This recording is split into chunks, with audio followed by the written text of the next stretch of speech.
Olá, sejam todos muito bem-vindos à segunda temporada do I Love Beamcast, aquele podcast da FF Solution que está trazendo novidades sobre transformação digital, o que está acontecendo no mundo do BIM, como que esse episódio a gente vai falar sobre um tema que é assim destaque no mundo e o Brasil tem uma condição especial para tratar, que é o Marco Legal do Saneamento. Para isso a gente trouxe especialista na área e a gente vai falar sobre os desafios, as oportunidades e como esse mundo de transformação digital consegue trazer oportunidades para todo o segmento, público e privado, atuar. Eu sou Júlio Ribeiro, estou aqui junto com o meu amigo. Tudo bom, Lucas? Grande Júlio. Firme? Firme. Bom demais. Estou aqui hoje estreando uma blusa nova dessa segunda temporada. Tamo bonito. A gente está aqui agora com um estúdio novo também. A gente está na nossa sede da FF, inaugurando aqui um local que vocês vão ver muita gente produzir conteúdo. E vamos tentar entender um pouquinho quem que é o nosso convidado e sobre o que a gente vai aprofundar hoje, Lucas. Não, perfeito. Olha, vou te falar que eu tô muito contente de estar aqui hoje, Júlio, porque além do que você falou, né, de que a gente tá com a segunda temporada, a gente tá na casa da FF. Então é muito bacana a gente ter um espaço que é próprio, dedicado para isso, para a gente poder trazer esse conteúdo, essa conversa, na verdade, que vai ser essa segunda temporada aqui do podcast. Mas para além disso, acho que eu vou começar me apresentando para quem, né, tá nos ouvindo, às vezes pelo podcast e não está me vendo também. Então eu sou o Lucas, eu tenho a cor branca, tenho poucos cabelos na cabeça, alguns já grisalhos, olhos castanhos, uso óculos e tô com essa camisa do I Love Beamcast que o Júlio estava comentando. Sem falar de mim mais, vou passar já aqui a bola para o nosso convidado, ele que é um cara fantástico, um dos grandes amigos que eu tenho aqui na FF. Ele é gerente de projetos estratégicos aqui, voltado para o segmento de saneamento na FF Solutions. Claro que ele coordena grandes projetos com iniciativas de BIM em empresas de saneamento, mas ele possui uma trajetória fantástica profissional, que já trabalhou com outras áreas de engenharia, aplicada à infraestrutura principalmente, e hoje lidera aqui esses projetos de grande porte para clientes significativos na FF. Então, Paulo, a palavra é sua, se você puder, por favor, se apresentar e contar um pouquinho da sua jornada. Obrigado, pessoal. Eu sou o Paulo, estou aqui de camisa, sei lá, cinza grafite. Tenho os cabelos já bem grisalhos, eles já foram pretos, hoje estão preto e branco, né? Então já mais para cinza do que para preto. E olhos castanhos, pele clara. E minha jornada, né? Eu acho que é interessante a gente resgatar algumas coisas assim de como que eu vim parar aqui, né? Eu sempre me identifiquei desde pequeno, com meus 10, 12 anos, se perguntasse o que você vai ser, eu vou ser engenheiro, né? Então eu tinha isso, mas sempre fui um cara muito ligado à tecnologia. E lá quando começo a minha definição ali, que faculdade que vai fazer, tudo, por uma série de fatos, eu acabei parando na engenharia mecânica, né? Se perguntar exatamente o porquê, eu sei explicar muito bem o que aconteceu. Eu queria fazer, na verdade, mecatrônica, mas não tinha um curso de mecatrônica, era super difícil você entrar porque só tinha um curso e acabei parando na mecânica. Gostei bastante de fazer engenharia mecânica, uma coisa que me atraía. Mas, quando comecei a minha carreira, meu primeiro emprego foi trabalhar no planejamento da manutenção de redes de gás, de água e de esgoto. E aí as coisas vão se enredando ali por esse fato. Paulo, sem querer entregar a idade, quando que foi isso? Em que período que estava acontecendo? Me formei em 1996, eu me formo. Legal.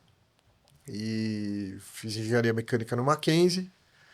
E aí fui trabalhar na Videosan, né, que era uma empresa bastante conhecida no mercado por fazer manutenção de redes, né?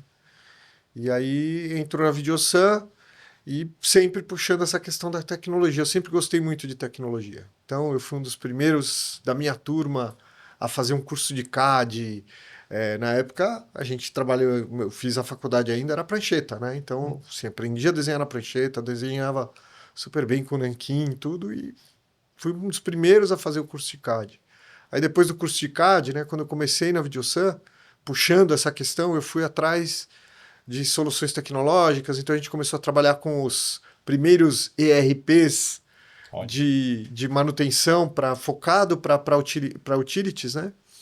E aí tinha uma ferramenta que chamava Hansen, e aí a gente fui para os Estados Unidos para fazer curso, para aprender sobre a ferramenta, e fui conhecer um tal de GIS. E aí não dava para fazer o ERP sem ter o GIS. E aí eu fui me especializando em GIS, e foi das atividades que eu mais atuei. Foi nessa atividade de começar a implantar GIS, a popular dados nos sistemas GIS, que eu conheci a FF em 97. Né? No meu primeiro ano de formado, eu já tive um contato ali com a nossa fundadora, com a Edna, e começamos ali uma parceria. Né? Na época eu ainda era Videosan, né? Ela já era FF na época, estava começando a FF.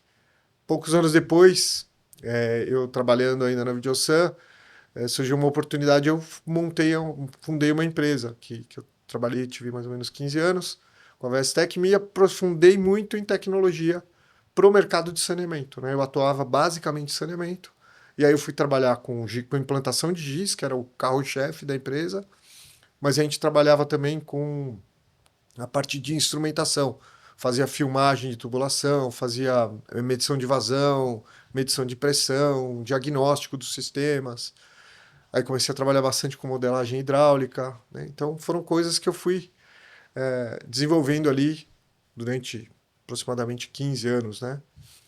E aí em 2013 eu decidi não continuar com a empresa, a história é muito longa, não vale a pena a gente entrar nos detalhes aqui, mas e fui trabalhar como consultor, né? Então, desde 2013 como consultor, até que em 2022 a Marília me convidou para vir para cá, e desde então estou aqui trabalhando, conhecendo cada vez mais, né, engenharia digital, aqui que eu me aprofundei bastante com o BIM, e aí venho nessa toada aqui tocando os projetos e projetos desafiadores muito interessantes que a gente vem tendo aqui no saneamento brasileiro.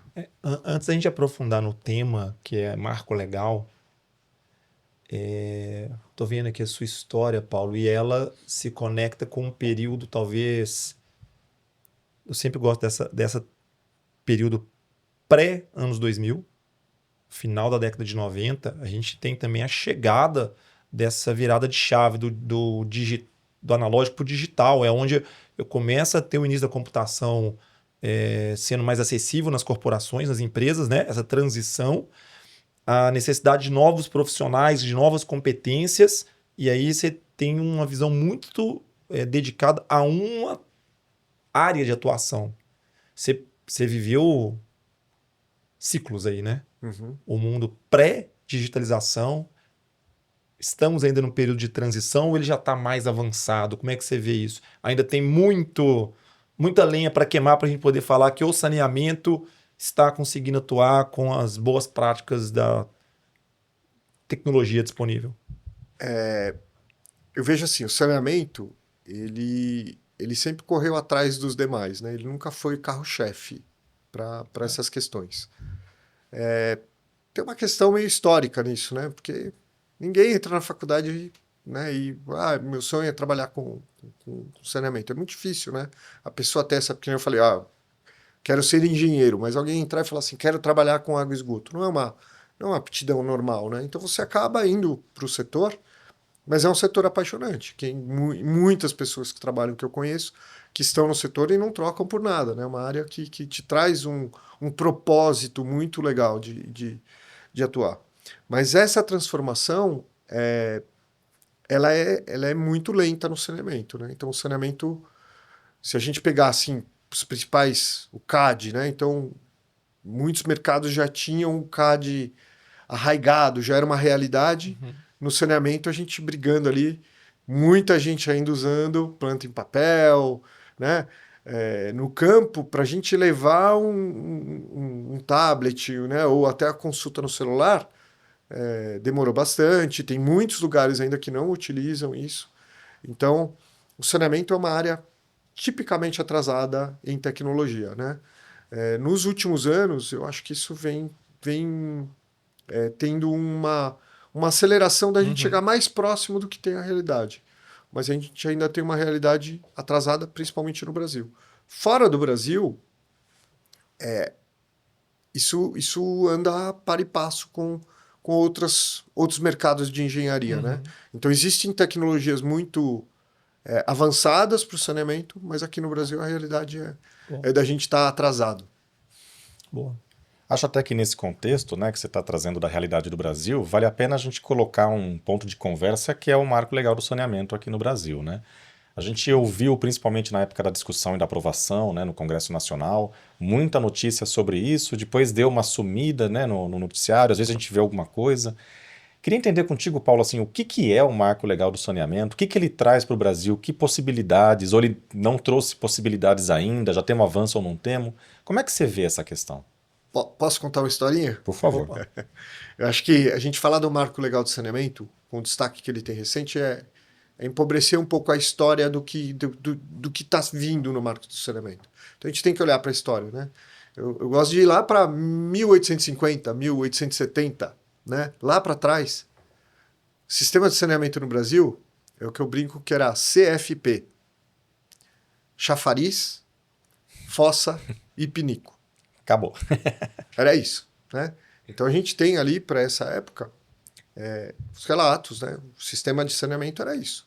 Então, problema disso, muita doença, né? A gente tinha a proliferação de doenças. Você imagina um chafariz contaminado, você tinha a população de uma região inteira, de uma cidade inteira contaminada. Então, assim, a gente tem, e nós estamos falando de 150 anos, é recente isso, né? Não é algo muito distante, né?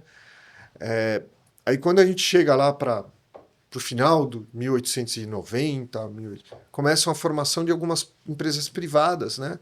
Companhias privadas, que vêm para o Brasil, para os grandes centros, e com um aspecto econômico, mas sem nenhuma obrigação.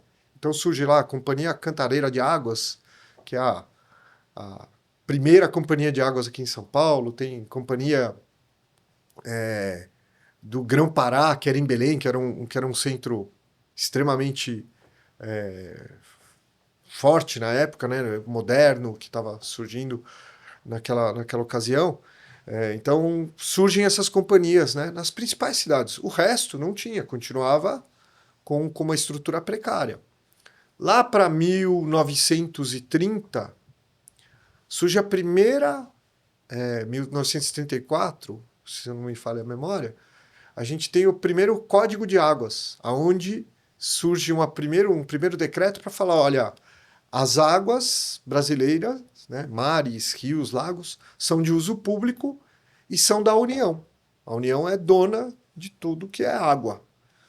E elas vão ser reguladas pelos municípios e estados. Então, a primeira legislação que surge no Brasil é lá em 1934. Depois, 1950, a gente tem um fomento ali de criação dos serviços autônomos, né? As autarquias de água e esgoto, os SAIs, os SEMAIs, DAIs, etc., surgem mais ou menos nessa época, né? 1950, 1960, tem um grande fomento para a criação dos serviços de água e esgoto nos municípios brasileiros. Por causa da questão da saúde, começa a ter algum tipo de consciência, alguma importância política, e isso vai crescendo. Mas não existe nenhuma obrigação. É interesse do prefeito, né, de fazer alguma coisa. E lá no começo da década de 70, surge o Planasa, Plano Nacional de Saneamento. É o primeiro grande ato nacional de impulsionar o saneamento no Brasil. Ali se criam regras principalmente para o financiamento das obras de saneamento. Se direciona recursos e se criam critérios para você poder aplicar esse financiamento. E aí, para você atender esses critérios, surge a necessidade da criação das empresas estaduais. Então surgem as companhias estaduais Sabesp, Sanepar, Copasa e todas as demais. Elas surgem na década de 70. E ali se começa um investimento muito maior em saneamento, principalmente focado em atender o abastecimento de água. Porque em muitos lugares, né, por exemplo, eu sou de 74, na década de 80, São Paulo tinha racionamento de água. A gente tinha água dia sim, dia não, às vezes 2 dias sim, um dia não, e continuamente, né? Então, assim, a gente tinha uma situação de abastecimento em São Paulo, né? Ainda bastante limitado. Então, aí surge ali o investimento para eliminar, né, essa escassez de abastecimento, porque não faltava água. Hoje a gente tem um outro problema, né? A gente tem a falta da água, da disponibilidade hídrica, né? Antes a gente não tinha infraestrutura. Hoje a gente tem infraestrutura para abastecer a cidade inteira, mas às vezes falta ter água disponível, né? Ter o recurso. Então isso foi até a década de 90, a gente tem essa questão do crescimento das companhias estaduais. Tem um fato também importante na Constituição de 88, que oficializa os municípios como a titularidade do serviço de água e esgoto passa a ser responsabilidade dos municípios. Então ali foi também um marco importante, porque definiu quem era o responsável por fazer essa atividade. Embora em muitos lugares ainda se confundia essa questão, porque as companhias estaduais que estavam grandes, que direcionavam os grandes investimentos, né? Mas a titularidade passou a ser oficialmente do município. Então o município tinha que conceder, né, o serviço para a empresa estadual, né? Tem ali um contrato de programa, que era um contrato mais informal, exclusivamente para as companhias estaduais, que podia ser feito, que não era licitado, não era uma concorrência, para você assumir a concessão. As companhias estaduais elas tinham prioridade sobre isso. Então, o serviço não tinha uma regulação, uma formatação, diretrizes de performance, né? De eficiência. Então, o que acontece ali, né? Para vocês terem ideia de como era precário, existia nessa época a autorregulação. A companhia e o governo decidiam quanto iam cobrar de tarifa.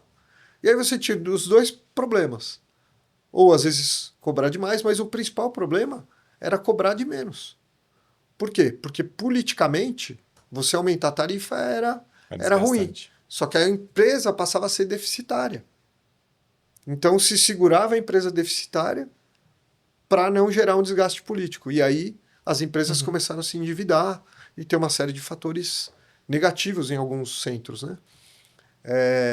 Isso começa a mudar em 2007, quando surge o primeiro marco regulatório do saneamento. Em 2007, sai a lei do marco regulatório, e essa lei ela coloca alguns primeiros fatos ali, né? Então ela tem ali logo a criação da ANA como reguladora do uso da água. Que é a Agência Nacional de Águas, né? É, a Agência Nacional de Águas. Então ela surgiu num primeiro momento para regular o uso, né? Então ela cria a cobrança do uso da água. Então se você capta água no rio e tira, você tem que pagar por esse uso. Antigamente não tinha essa cobrança. Você tem ali também um primeiro estágio de você ter o incentivo para você ter uma regulação. Então surge a Arcesp, outras agências reguladoras estaduais, né? Que começam a regular efetivamente as empresas de saneamento, para que elas tenham revisão tarifária sobre alguns critérios, algumas questões de performance, né, de eficiência, começam a ser criadas para as empresas, mas ainda num estágio, vamos dizer, avançamos, mas ainda não temos diretrizes claras, né? E aí, em 2021, surge o novo marco do regulatório. Ele é um complemento da lei anterior existente, né? Então surge essa nova lei e o que ela traz de novidade, principalmente? Ela traz a obrigação da universalização, né? De se atender a essa obrigação. Depois ela traz a formação dos blocos regionais, porque você pensa, é muito difícil, às vezes, um município sozinho, principalmente os municípios menores, eles terem um serviço economicamente sustentável para você produzir a água, distribuir a água, tratar esgoto. Então, surge a possibilidade de você fazer o agrupamento, né? Criar esses blocos regionais. Uma outra questão também é que é atribuída à ANA o poder de você fazer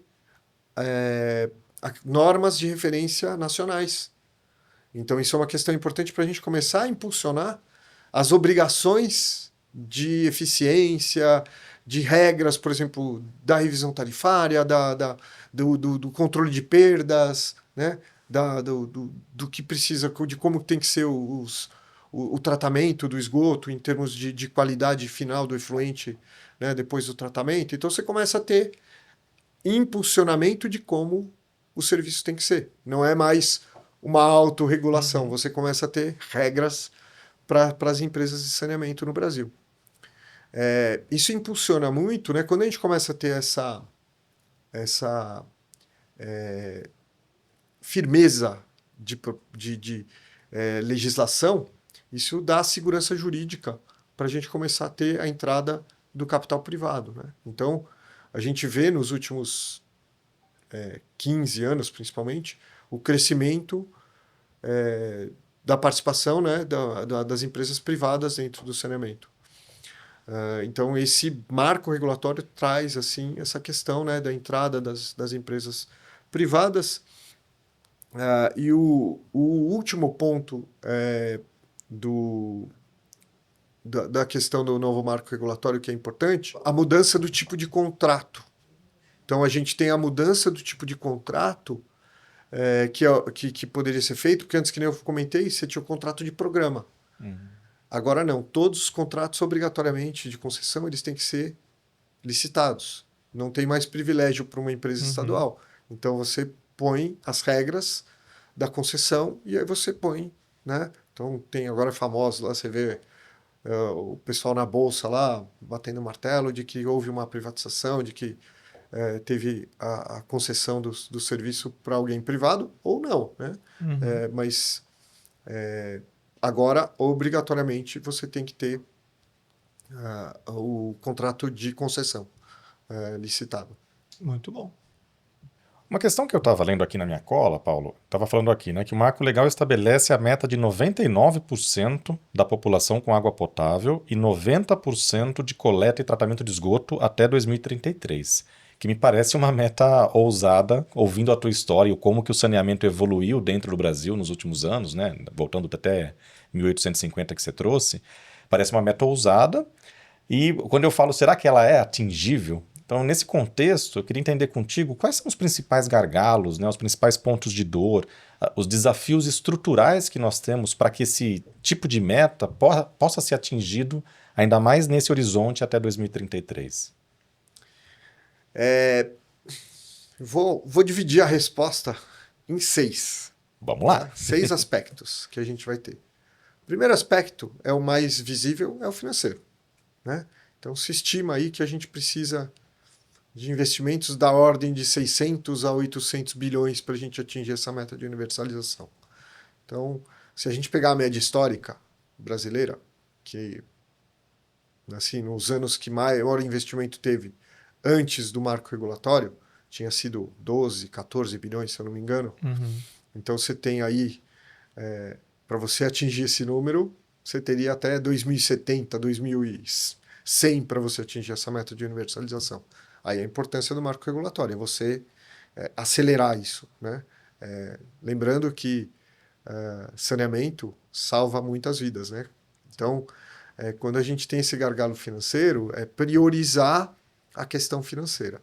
A gente precisa de um investimento da ordem de 60 a 80 bilhões ano para a gente atingir esse marco regulatório até 2033, né? No mínimo, né? Então, assim, a gente tem esse ponto de partida. A gente conseguiu melhorar. A gente chegou o ano passado, em torno, se eu não me engano, de 20 bilhões. A gente está bem longe. A gente está com 20, 25% daquilo que precisa. Tem um gap ainda. Tem um gap grande para atingir. Então, eu acho que atingir 100%, né, do que está previsto lá é impossível.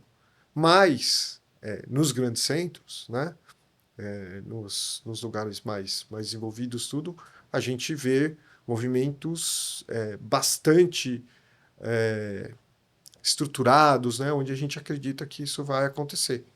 Acho que não acontece no Brasil inteiro, mas a gente vai ter uma mudança de cenário em 2033, né? Acho que tem estados aí que a gente vai alcançar isso daí certamente. Então, nesse aspecto financeiro, a gente tem um ponto importante. Mas tem um aspecto que vem logo colado nele, que para mim é a maior dificuldade, que é o aspecto cultural. O aspecto cultural, o saneamento nunca foi prioridade. E não é para o governo, é para a população. Uhum. Quanto de lixo que a gente não vê nas ruas, né? Então, quando a gente vê alguém jogando lixo na rua, é alguém que não me preocupo com o saneamento, né? Não me preocupo com a limpeza. Então, a gente ainda tem uma cultura muito distante de priorizar o saneamento. Se eu não faço a minha parte, como que eu vou cobrar, né, o próximo de fazer? Faz E aí sentido. fica nessa questão, né? Ah, é ruim, mas ninguém vota se o cara for na campanha política e falar assim, vou limpar o rio. Ninguém vai votar nele por causa disso. Então, culturalmente, isso não é relevante. Óbvio que para os políticos não é relevante. Então, a gente está vivendo agora um novo viés, que é quem tem dinheiro, se isso me der dinheiro, eu topo investir para mudar a realidade. Porque culturalmente a população nunca deu grande valor para isso. Óbvio, tem gente que se importa, mas não é a grande maioria. Tá? Então, isso é um segundo aspecto importante. O terceiro aspecto importante é o aspecto legal. Falei um pouco da segurança jurídica. A gente tem um marco regulatório que ajuda, mas a gente tem sempre no Brasil aquela questão de flexibilizar as leis, né? Então isso traz ainda uma insegurança jurídica importante para a gente ter, né? Investimentos maiores, a certeza, a convicção de que as coisas vão acontecer, de que a regra vai ser cumprida. Então isso é uma coisa que acaba enfraquecendo também. Licitações, né? Obrigação, a gente tem ainda uma presença pública muito importante no setor, que depende de licitação. E a licitação ainda é um fator que acaba impactando, às vezes até impedindo de alcançar a velocidade necessária para atingir o marco regulatório nesse prazo. Outro fator que eu acho legal, a gente trazer é a questão geográfica, porque o novo marco regulatório ele obriga, né, que você colocou 99% de atendimento de água potável, 90% de esgoto. Quando a gente fala nisso, você imagina que você vai ter que atender área rural, áreas de vulnerabilidade, áreas, né, de ocupação irregular. Então, esses aspectos são complexos, difíceis de você conseguir atender. Às vezes, você tem a limitação da norma técnica e você tem a limitação. Então, às vezes, você tem que... Ou você rasga um, ou você rasga o outro, né? Porque não dá para você atender. A limitação que você tem impede de você atender. Então, essa questão geográfica, ela representa 35% do que se precisa fazer, da população que precisa ser atendida, ela custa de 3 a 5 vezes mais para fazer o atendimento, por causa dessas questões. Você está numa área rural remota, né? Uhum. Às vezes você vai ter que construir ali um sistema de abastecimento para atender uma casa, 5 casas, né? Então isso encarece. E aí vem a dificuldade de você conseguir fazer a implantação para atender, né? Eu posso deixar 1% de fora, né? Então os outros 99% eu tenho que incluir. E isso é um desafio gigante que não existia, né? Não existia essa obrigação. Então as empresas elas olhavam muito para a questão da área onde ia ser ocupada. Outro aspecto importante é o aspecto institucional. 70% dos municípios ainda não formaram um bloco de regionalização. Ou seja, aquilo que estava lá na lei, né, que era a formação dos blocos, 70% ainda não atendeu. Um número significativo de municípios não tem capacidade financeira de atender ainda. Não conseguiram demonstrar ter a capacidade financeira de atender. Então, isso institucionalmente, o que quer dizer? Que tem uma boa parte ainda dos municípios que não estão se importando com o marco regulatório. Você não fez nem essa formação de consórcio, de um grupo, como é que vai implementar as ações para atingir isso em 2033, né? E o último aspecto, que para mim talvez seja o grande desafio do momento, o que acontece? A gente já teve um aumento expressivo de investimento, ainda não é o suficiente, mas tem um aumento. O que acontece com o mercado para atender esse aumento de demanda? A gente, que nem eu falei, a gente tinha um histórico lá de 12, 14, chegamos em 20. Você já não tem mão de obra disponível, você não tem fornecedor. Porque não existiu uma preparação do mercado e falou, olha, daqui a 10 anos a gente vai aumentar o investimento, né? Então é assim, eu aumento o investimento, fornecedores correm atrás, escolas correm atrás. Então hoje o mercado forma profissionais de saneamento, no mercado brasileiro se forma cerca de 2.000 profissionais ano. A gente precisava de 10.000 imediatos. Então a gente tem um gap de profissionais no saneamento. Histórico já, porque, como eu falei, ninguém entra na faculdade e fala, vou trabalhar.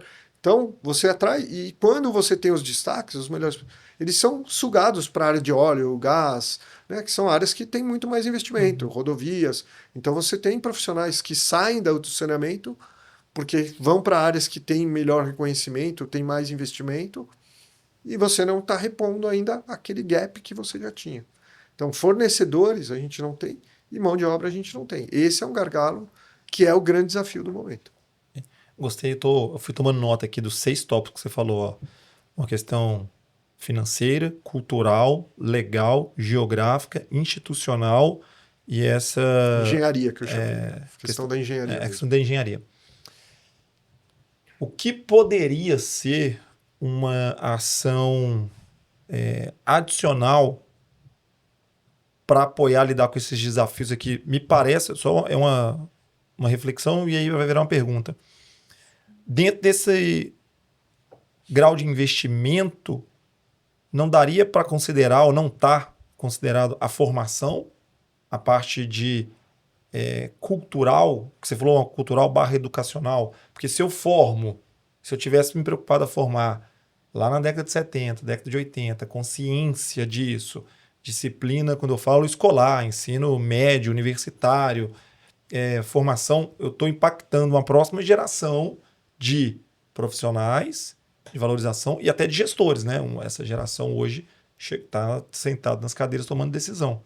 Tem um investimento que ele é quase que impactante e também ignorado até agora, né? Se a gente compara, né, a gente vê na educação brasileira, a gente vê nas escolas, né, a questão da preocupação do uso racional da água, as crianças, né, acho que para minha geração é muito porque a gente não tinha nada disso, né, e, por exemplo, eu tomei bronca dos meus filhos, sendo um cara de saneamento, tomei bronca dos meus filhos de ter deixado às vezes a torneira aberta, fecha a torneira, né, a gente já tinha, porque não teve educação, então você tinha hábitos ruins. Eles já têm uma consciência melhor nesse aspecto. Mas eu acho que ainda não tem a consciência, por exemplo, de um canadense, de um europeu nesse sentido, que é o que vai transformar, né?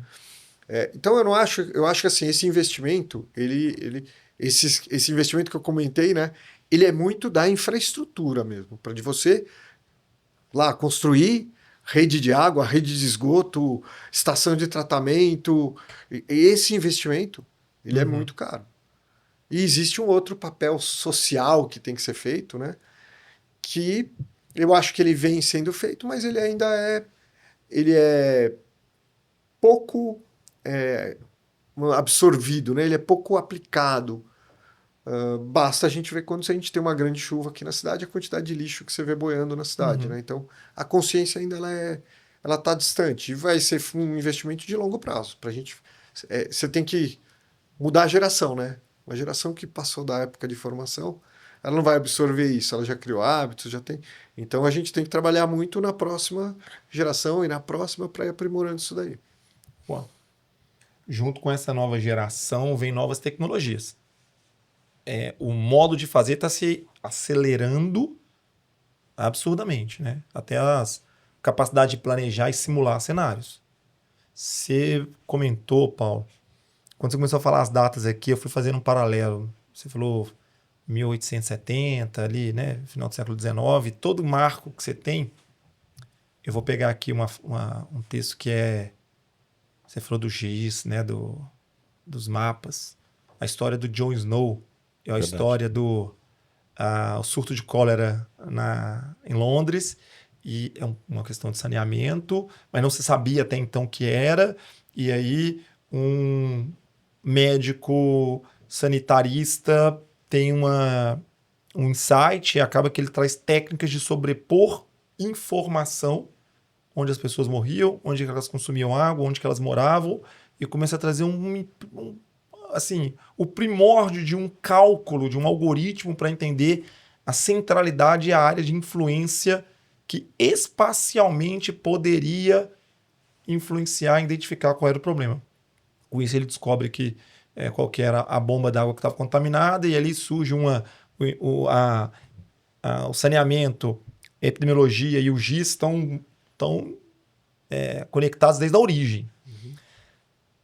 Se eu pulo agora para os dias de hoje, eu tenho a capacidade de ter informação em tempo real, ou de processar informação, ou de ter sensores. Você contou na sua história aí, né? Desde informação na tubulação, vazão, pressão, desperdício. Como é que você vê o impacto das novas tecnologias que também evoluíram para ajudar com o desafio do marco legal? A gente tem um aspecto, né, vamos dizer, o novo marco legal ele impulsionou muito, nesse momento, projeto e obra. Né?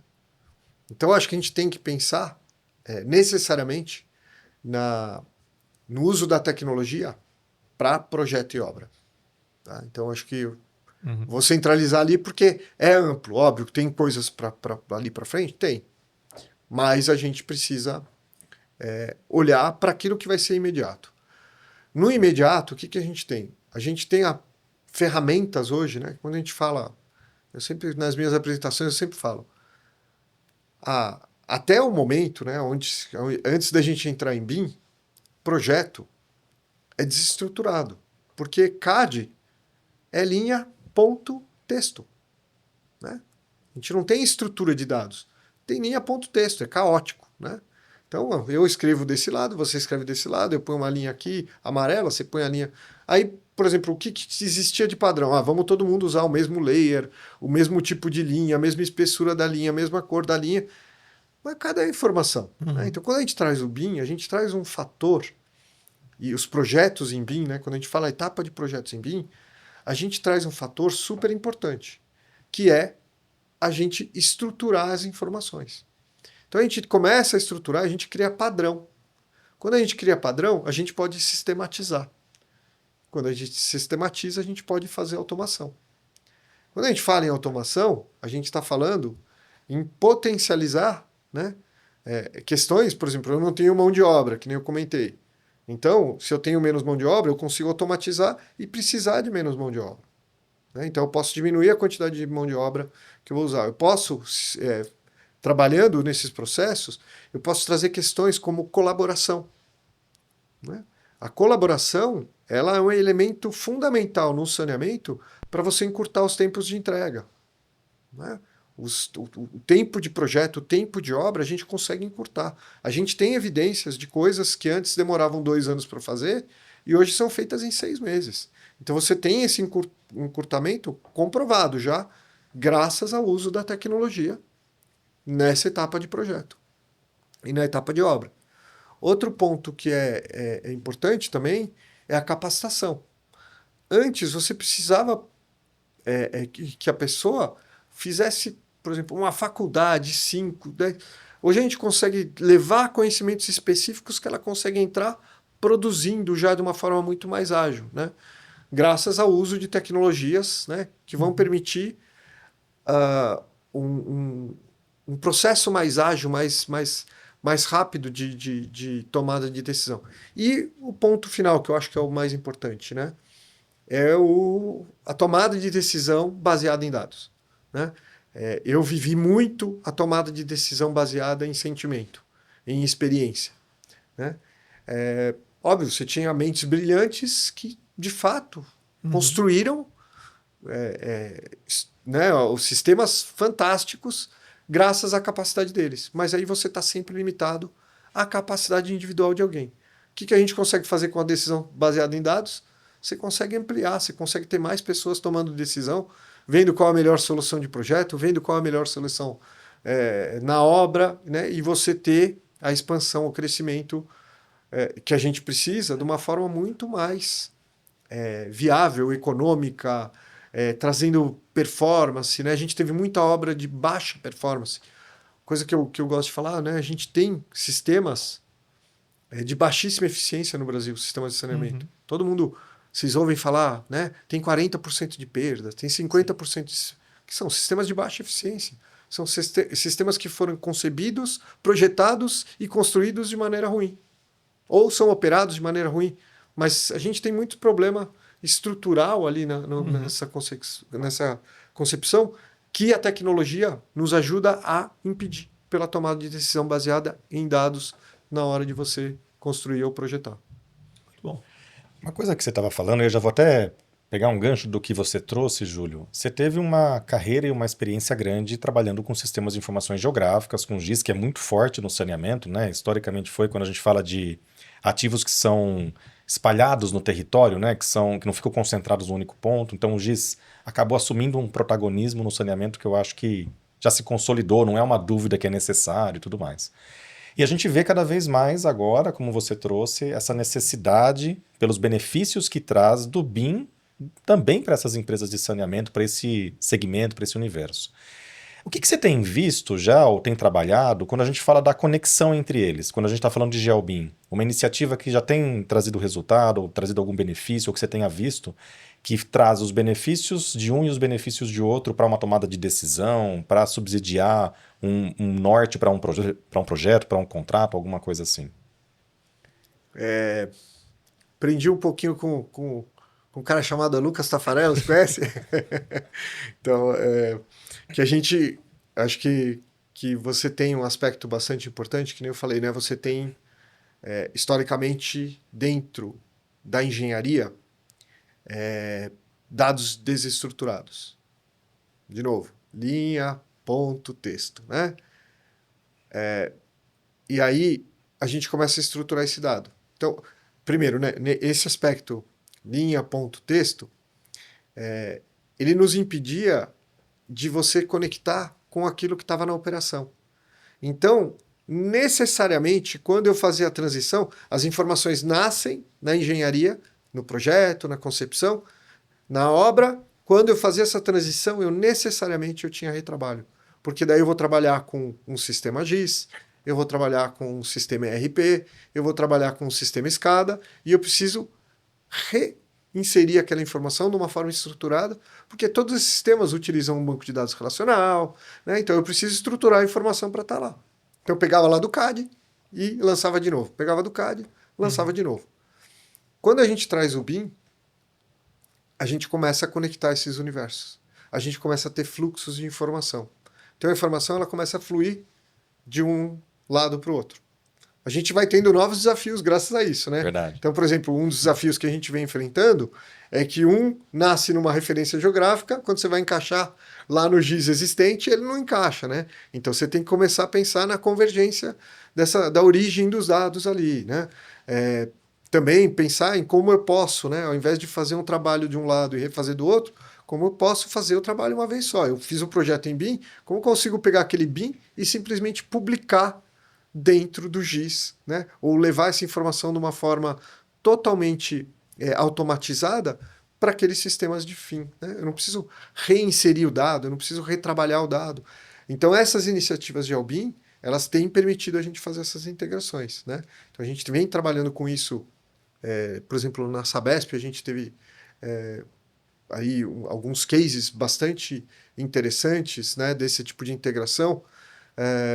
Acho que um que eu gosto de destacar é quando a gente consegue fazer a parte da imobilização do ativo, né? Ou seja, eu pegar o dado, lançar num sistema ERP e, ao mesmo tempo, eu pegar esse mesmo dado e lançar no GIS. Porque se você for em 99% das empresas, quando você for no GIS, você vai ver um dado. Quando você for no ERP, você vai ver outro dado. Quando você for no SCADA, você vai ver outro dado. Eles não têm origem comum. Com o GeoBIM, a gente consegue fazer isso. A gente tem, né, o exemplo aí da Sabesp e a gente vem construindo isso em outras companhias. Uma coisa legal, Paulo, que, enfim, é um tema que eu tenho defendido essa tese, e você está dando exemplos concretos disso.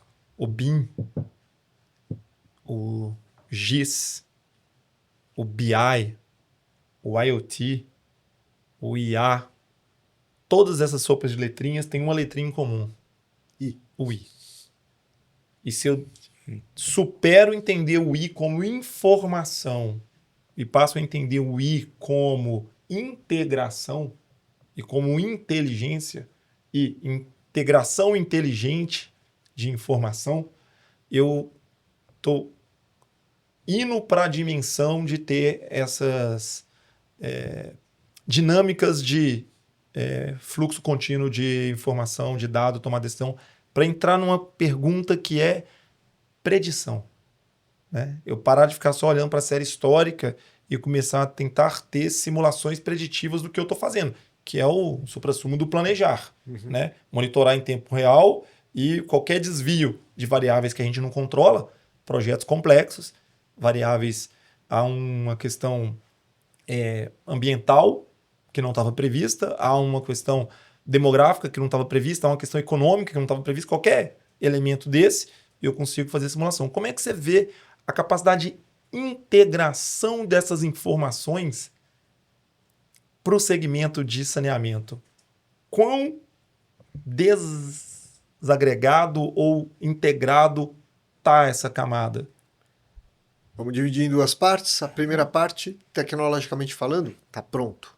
Dá para fazer imediato. Né? A gente tem hoje tecnologias, tanto na parte do monitoramento, quanto na parte, né,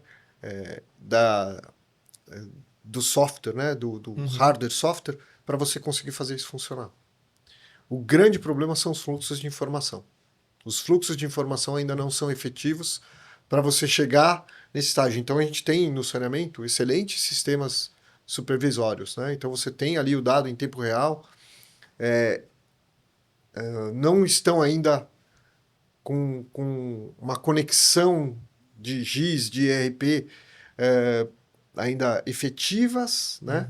Mas a gente tem já muitos dados sendo levantados em campo, sendo obtidos em tempo real e, às vezes, espacializados, né, no sistema. O grande problema é como você ter confiabilidade, ter resposta para a gente conseguir ir avançando nesse sentido da prescrição ou ter, né, entendimento dos sistemas com a profundidade necessária para você saber usar aquela informação. Eu falo, a gente tem os oceanos de dados que são gerados, agora você olha para aquele oceano e fala assim, como é que eu tiro a decisão daqui de dentro? Né? Então esse eu acho que é o ponto que a gente está começando a engatinhar, começando a caminhar em alguns centros mais avançados, né? Em algumas empresas que já estão mais avançadas, mas tem muita gente ainda querendo encher o oceano de dados, né? Tem muita gente ainda buscando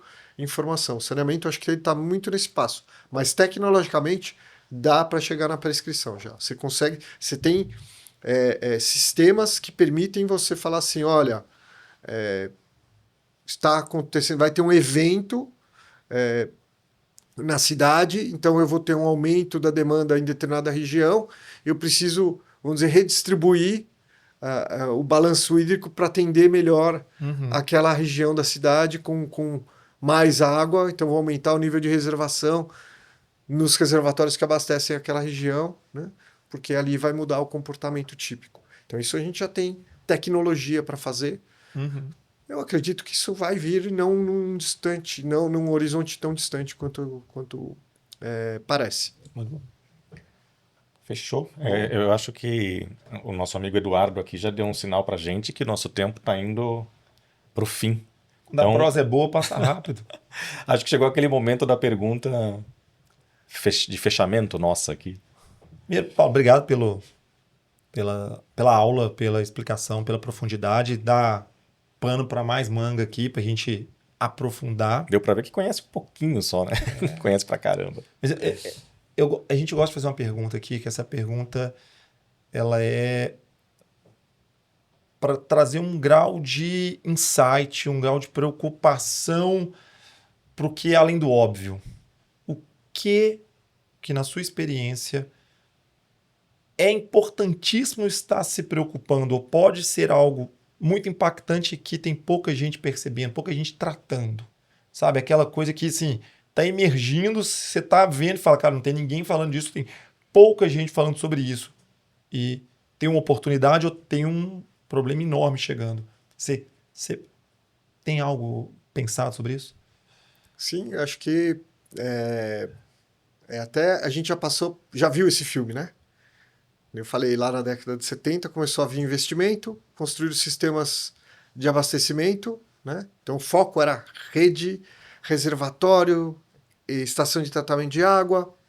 A gente teve 2 sequelas graves, né? Você leva água, veio o esgoto.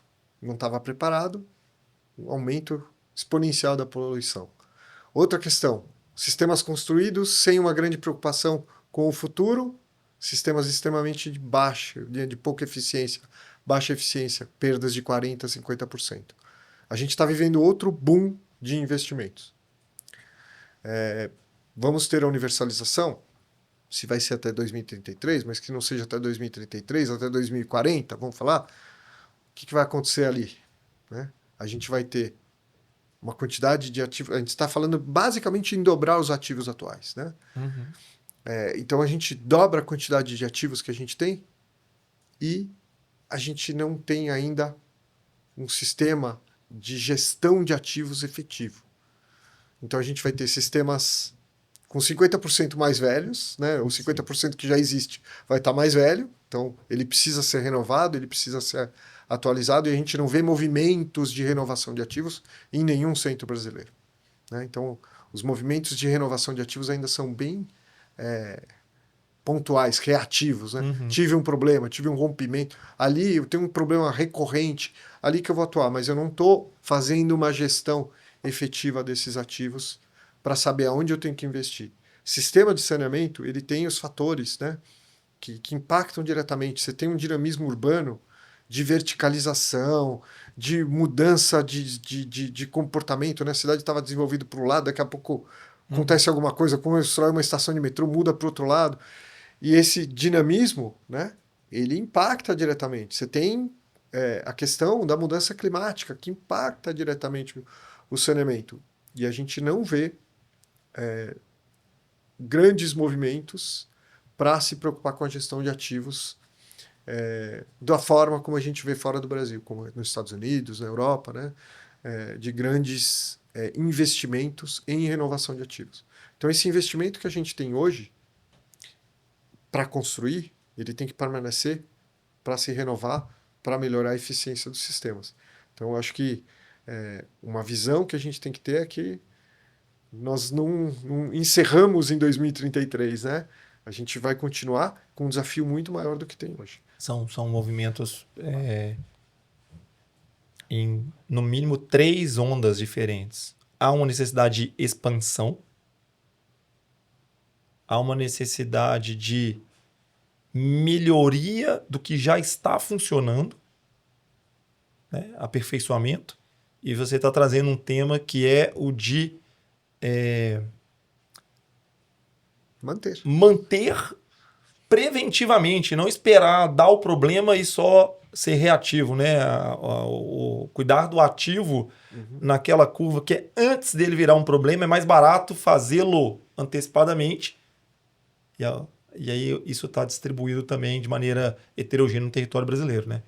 Então, bom ponto. Até para diminuir esse índice de perda que é surpreendente, né? Ele é um índice muito significativo. Muito bom. Paulo, eu vou falar uma coisa aqui. Enquanto você estava falando, eu estava pensando... A conversa acabou virando uma aula, né? Porque o teu conhecimento é muito profundo. A gente já sabia disso e hoje a gente tem a oportunidade de compartilhar um pouco, né? Mas ele tem uma visão que me chama muito a atenção, que é uma visão de futuro também. Uma visão de como olhar para frente. Então, a aula do histórico, beleza, está cumprido, mas mais ainda esse olhar para frente. Queria te agradecer muito aqui pela participação. Espero que a gente volte a conversar com o Paulo novamente aqui no nosso podcast. Mas desde já deixo um muito obrigado aqui, que a gente se encontre de novo aqui nesse microfone. Paulo, para quem quiser te seguir, cara, saber um pouco mais da sua carreira, bater um papo em outro canal, como é que te encontra, como é que te fala, LinkedIn, como é que é esse contato contigo para quem quiser ter um dedo de prosa contigo? LinkedIn é a única rede que eu efetivamente utilizo. Então, o LinkedIn é um meio mais fácil, né? Paulo Macedo, né? O Paulo Henrique Macedo, eu não lembro exatamente, mas acho que é Paulo Macedo que está lá. Boa. E me segue lá. Eu não sou dos que mais postam, mas tem coisas da FF, tem coisas de saneamento, da Autodesk também. Estou sempre colocando alguma coisinha lá. Muito bom. Obrigado, Lucas. Obrigado.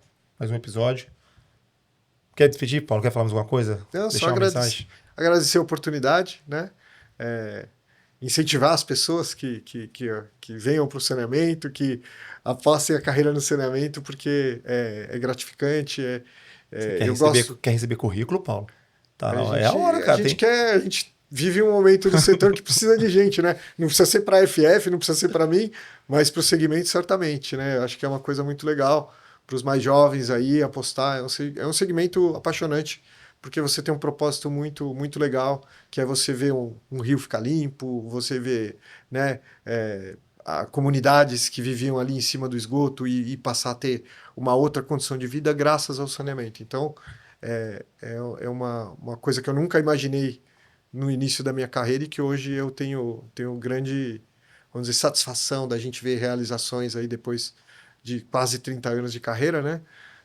A gente vê muita coisa que a gente fez ter um resultado tão legal. Acho que talvez o mais emblemático eu participei de muitas ações e aí você vê o Rio Pinheiros ali com um retorno à vida, né? De ter pessoas no entorno, de ter um parque. Eu acho que é muito, muito legal. Legal, muito bom. Pessoal, a gente encerra assim esse episódio da segunda temporada do I Love Beamcast, mantendo esse compromisso com profundidade em temas relevantes, trazendo a conexão da transformação digital do mundo de engenharia, construção, arquitetura, manufatura. A gente vai falar muito sobre ações para governo. Então, nos acompanhem nos nossos canais, sigam os próximos episódios. Vai ser um prazer. Paulo, obrigado pela aula que deu pra gente aqui. Lucas, prazer estar contigo de novo. É nóis. Abraço, gente. Até mais, gente. Tchau, tchau.